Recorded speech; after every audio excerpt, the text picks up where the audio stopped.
Hello, boys and girls. Today I'm going to teach you one of my favorite stories called Ruth and Naomi. It is retold by Leslie Lynn Decker. And I'll read it to you, then I'll show you the pictures. By the way, this is one of my first pieces of art. Those are my little sunflowers. And like I said, I am trying to give myself something happy to look at. See all the different colors. And then this, of course, is my husband's bass fiddle. He plays that sometimes.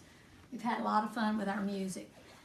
Ruth and Naomi. A man named Elimelech and his wife Naomi traveled from their home in Bethlehem to the country of Moab. They took their two sons, Mahlon and Chilion, with them. They liked Moab and decided to live there. When Mahlon and Chilion grew up, they both married young women from Moab. Their names were Orpah and Ruth.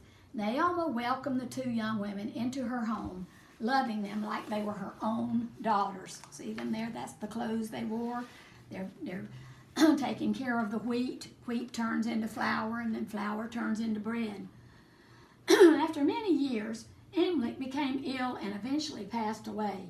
A few years later, Mahlon and Chilion also got sick and died. This left Naomi, Orpah, and Ruth alone and sad. So 3 men in their lives had died. Naomi comforted her daughters-in-law, and they comforted her as well. Without her husband by her side, Naomi became homesick for the town where she grew up. She decided to return to her home in Bethlehem.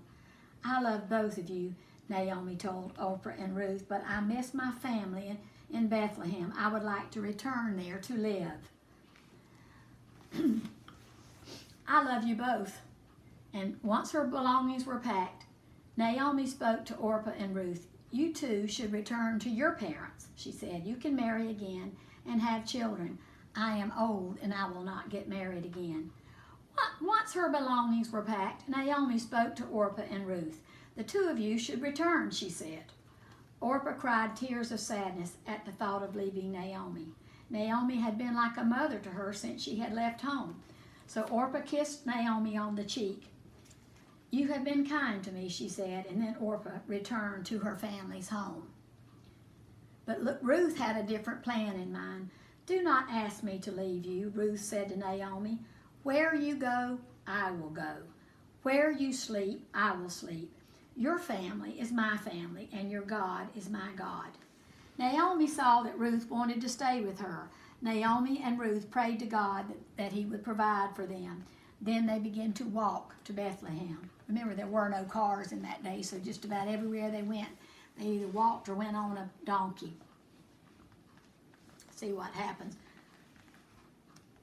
They walked for many, many days to reach Bethlehem, and they arrived at the city as the grain harvest began. Ruth set their bundles down, and she turned to Naomi and said, I will go into the fields. I can gather the grain that the men drop.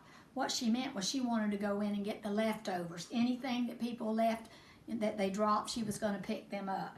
Then I will have grain to pound into flour, and then I can make bread for us to eat. Naomi agreed. Go, my daughter, she said fondly. Naomi rested as Ruth went into the fields. The fields were owned by a man named Boaz. Ruth worked behind the reapers, gathering the grain they dropped as they worked, and she worked all day long. Late in the afternoon, Boaz came to the field, and he greeted his men. May the Lord be with you, he called to them. His workers said to him, May the Lord bless you. Boaz noticed the young woman following behind his workers. He called over one of the men. Who is that woman in the field? He asked. She is from Moab. Her name is Ruth, the worker replied. She has traveled here with Naomi and asked if she could gather the grain that we drop so they could have something to eat. Boaz watched Ruth. He listened to what his workers told him about Ruth and how she was taking care of Naomi. It's pretty cool. Boaz came and spoke to Ruth. I have heard good things about you. You take care of your mother-in-law. Please continue to work in my fields. When I bring food for my workers, I want you to eat with them, Boaz told her. May God bless you and your family, Ruth said to him. Boaz said, your kindness to Naomi gives me great comfort. I have been told how you lost your husband, yet you left your mother and father and the country where you were born to take care of your mother-in-law, Naomi. When Boaz brought food for his workers, he brought enough for Ruth. Ruth ate with them. She always saved part of her food, and she would take it to Naomi. Naomi was pleased with the food and with the grain. "Who was this man who gave you food and grain?" Naomi asked. Ruth told Naomi about meeting Boaz and what he had said to her. "Boaz is the brother of my husband," Naomi said. "He is a good man." Wow, so he was related to her. Let's see what happens. Boaz continued to watch Ruth as she worked in the fields each day. He had his reapers drop some extra grain as they worked. He wanted Ruth to have plenty of grain to take to Naomi. Ruth worked in the fields until the end of the harvest time, and when the reapers worked, Ruth worked right alongside them. When the reapers rested, Ruth rested or talked with Boaz. When the reapers ate, Ruth ate. But she always saved some of her food to Naomi, and Boaz became very fond of Ruth. Boaz held a celebration when the harvest was over. Naomi said to Ruth, "Put on your best clothes and go to the harvest celebration. Boaz will be there. He is very fond of you. Perhaps he will offer us some security since we are related to him." Ruth put on her best clothes and she went to the celebration. She let Boaz know that she was as fond of him as he was of her. Boaz was a man of very strong faith. He was also very wise. He knew Naomi and Ruth needed someone to take care of them. He had a younger brother who would be closer to Ruth's age. The next day, Boaz went to his younger brother and addressed him in front of the city elders. "Naomi has come back to Bethlehem to sell the piece of land which belonged to our brother Elimelech. I thought you might be interested in buying the piece of land," Boaz said. "If you buy the land, you may also marry Ruth, who came back from Moab with Naomi. This way the land will pass on to Elimelech's heirs. If you do not want to buy this piece of land, I will buy it." His brother was more concerned with losing his own inheritance. "I'm not interested in that piece of land. Buy it yourself," he said. Boaz was very happy that his brother said this. He said to the city elders, "I will buy the land from the widow of my brother Elimelech. I will marry Ruth. She's been working in my fields and taking care of Naomi. She is an honorable woman." The city elders said, "We are your witnesses. May the Lord bless your house." Boaz came to Ruth and said, "I would like for you to become my wife. I will buy the land which belonged to my brother Elimelech. Your mother-in-law Naomi may live with us, and I will take care of you both."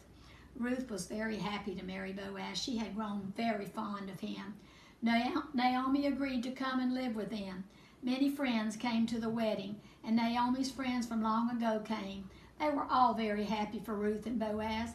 "How lucky you are, Naomi," they cried. "You have your daughter-in-law Ruth, who loves you better than 7 sons, and God has sent you Boaz to take care of you in your old age." It was not long before Ruth had a baby boy. They named him Obed. Naomi loved her grandson. Obed was the delight of all the family. They all thanked God for their blessings of home and family. I love that story. That is a very happy story. I'd like to dedicate the reading of that story to one of my very close friends.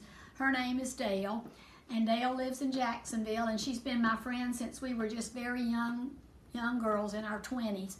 And she had a very happy and long marriage to Harry, but about 7 or 8 years ago, Harry passed away, and Dale took in Harry's parents to live with her. And then after Harry's dad died, Dale has Harry's mother, Miss June, and she lives with Dale, and she takes great care of her. They love each other, and every time I read that story, I think about Dale, because she was very unselfish and she took care of her mother-in-law. So Dale, this story was for you. I hope everybody has a good day. I'll see you next time.